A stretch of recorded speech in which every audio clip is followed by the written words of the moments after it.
മഹാലക്ഷ്മി സീരിയലിന്റെ ഇന്നത്തെ episode detailed promo റിവ്യൂയിലേക്ക് എല്ലാ കൂട്ടുകാർക്കും സ്വാഗതം.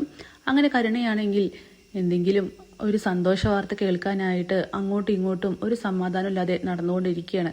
അപ്പോഴേക്കും ദുർഗ വന്ന് ചോദിക്കുന്നുണ്ട്, എന്താടി നിനക്ക് യാതൊരു സമാധാനമില്ലല്ലോ, എന്തെങ്കിലും ഒപ്പിച്ചു വെച്ചിട്ടുണ്ടോ, കുഞ്ഞിനെ കുറിച്ച് എന്തെങ്കിലും അറിയാൻ വേണ്ടിയിട്ടാണോ ഈ കാത്തിരിക്കുന്നതെന്നൊക്കെ ചോദിക്കുമ്പോൾ, അമ്മേ എന്തിനിങ്ങനെയൊക്കെ പറയുന്നതെന്ന് ചോദിച്ച കരുണയാണെങ്കിൽ ദുർഗയിൽ നിന്നും രക്ഷപ്പെടുകയാണ്.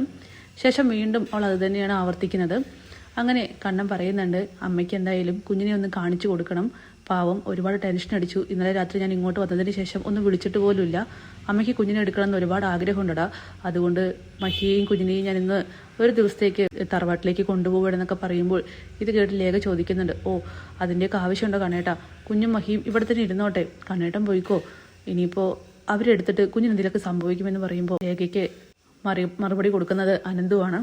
അവർക്ക് എന്തായാലും കുഞ്ഞിനെ തറവാട്ടിലേക്ക് കൊണ്ടുപോകണമെന്നുണ്ടാവുമല്ലോ ലേഖയെ, അതുകൊണ്ട് കൊണ്ടുപോയിക്കോട്ടെ എന്ന് പറഞ്ഞുകൊണ്ട് കണ്ണനെയും മഹിയെയും അവിടെ നിന്നും യാത്ര പറഞ്ഞ് വിടുകയാണ്. അങ്ങനെ അവരാണെങ്കിൽ സന്തോഷത്തോടു കൂടി തന്നെ കുഞ്ഞിനെയും എടുത്ത് കമലേശ്വരത്തിലേക്ക് എത്തുന്നുണ്ട്.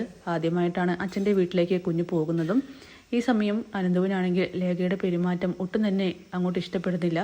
അങ്ങനെ അനന്തു മഹിയും കണ്ണനും പോയതിനു ശേഷം ലേഖയോട് പറയുന്നുണ്ട്, ദേ നോക്ക്, മഹി പ്രഗ്നൻ്റ് ആയ ശേഷം കമലേശ്വരം തറവാട്ടിൽ അവൾ അവിടെ ഇരിക്കുന്നത് സേഫ് അല്ല എന്നുള്ളത് കൊണ്ട് മാത്രമാണ് ഇങ്ങോട്ട് കൊണ്ടുവന്നത്. ഇവിടെ അവൾക്ക് വേണ്ട കാര്യങ്ങളൊക്കെ ചെയ്ത് അവളെ നോക്കിയത്. പക്ഷേ ഇപ്പോൾ അത് ഇത്രത്തോളം വലിയ അപകടത്തിലേക്ക് എത്തി നിൽക്കുമെന്ന് ഞാൻ ഒരിക്കലും ചിന്തിച്ചില്ല എന്ന് പറയുമ്പോൾ, അതെന്താ അനന്തവേട്ടൻ അങ്ങനെ പറഞ്ഞ് എന്നിങ്ങനെ ലേഖ ചോദിക്കുന്നു. നിൻ്റെ ഈ പെരുമാറ്റവും സ്വഭാവമാറ്റവും ഒക്കെ കാണുമ്പോൾ എനിക്കെന്തോ പേടി തോന്നുന്നു ലേഖയെ, ഇനിയിപ്പോൾ കുഞ്ഞിനെ വിട്ടുകൊടുക്കാൻ നിനക്ക് യാതൊരു മനസ്സും ഇല്ല, നീ ഇനി എന്നേക്കുമായിട്ട് കുഞ്ഞിനെ വിട്ട് എങ്ങനെ ഇരിക്കുമെന്നൊക്കെ ചോദിക്കുമ്പോൾ ലേഖയാണെങ്കിൽ ആകെ വിഷമിക്കുന്നു. അങ്ങനെ കരുണ പ്രതീക്ഷിച്ചതിനും അപ്പുറമായിട്ടുള്ള കാര്യങ്ങളാണ് സംഭവിക്കുന്നത്. കടൻ്റെ കാറ് വന്ന് നിൽക്കുന്നുണ്ട്. അവളാണെങ്കിൽ ഓടിപ്പിടിച്ച് ടെറസിന് മുകളിൽ വന്ന് നിൽക്കുമ്പോൾ കാണുന്നത് മഹിയെയും കുഞ്ഞിനെയും എടുത്ത് പുറത്തേക്ക് ഇറങ്ങുന്ന കണ്ണനെയാണ്. അത് കാണുമ്പോൾ തന്നെ കരുണ മനസ്സിൽ ചിന്തിക്കുന്നുണ്ട്, ഈശ്വര, ഞാൻ പ്രതീക്ഷിച്ചതുപോലെ തന്നെയാണ് കാര്യങ്ങൾ സംഭവിച്ചിരിക്കുന്നത്, അവളും കുഞ്ഞും വന്നിരിക്കുന്നു, എനിക്കിതൊന്നും കാണാൻ വയ്യല്ലോ എന്ന് പറഞ്ഞുകൊണ്ട് പെട്ടെന്ന് തന്നെ താഴത്തേക്ക് മനസ്സോട് കൂടിയിട്ട് ഇറങ്ങി പോവുകയാണ്. എന്നിട്ട് കതവ് തുറന്ന് കൊടുക്കുന്നുണ്ട്. സന്തോഷം അഭിനയിച്ചല്ലേ മതിയാവൂ, അതുകൊണ്ട് തന്നെ ദുർഗയ്ക്ക് മുന്നിൽ സന്തോഷം അഭിനയിക്കണം. അങ്ങനെ കണ്ണനും മഹിയും ചേർന്ന് കുഞ്ഞിനെ ദുർഗയുടെ കയ്യിലേക്ക് വെച്ച് കൊടുക്കുന്നുണ്ട്. ഈ സമയം ദുർഗയാണെങ്കിൽ 2 കൈ നീട്ടി ആ പൊന്നോമനയെ വാങ്ങി കൊഞ്ചിക്കുകയാണ്. ശേഷം കരുണയുടെ മുഖത്തേക്ക് നോക്കുമ്പോൾ അവളുടെ മുഖമാണെങ്കിൽ കടന്നിൽ കുത്തിയതുപോലെ വീർത്തങ്ങനെ നിൽക്കുകയാണ്.